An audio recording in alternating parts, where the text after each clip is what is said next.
সালাম আলাইকুম। আজকে আমরা আলোচনা করব ড্রাইভিং লাইসেন্স নিয়ে।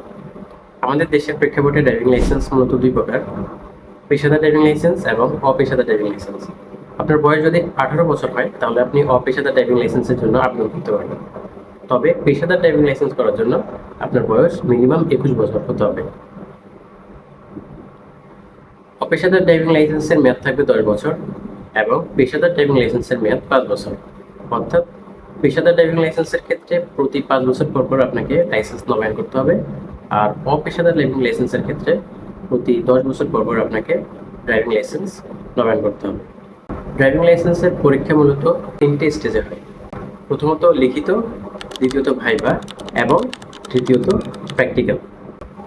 লিখিত পরীক্ষাতে আপনাকে 20টা প্রশ্ন দেওয়া হবে। 20টা প্রশ্ন থেকে আপনি যদি 12 মার্ক পান তাহলে আপনি পাস বলে গণ্য হবেন। তবে এখানে একটা কথা আছে, সেটা হচ্ছে ইঞ্জিন রিলেটেড 5টা প্রশ্ন থাকবে।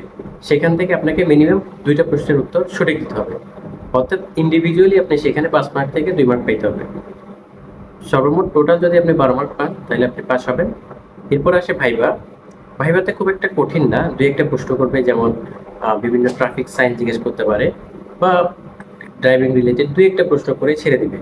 সেটা খুবই সহজ পাস করা। এরপরে আসে ফাইনাল স্টেজ, সেটা হচ্ছে প্র্যাকটিক্যাল।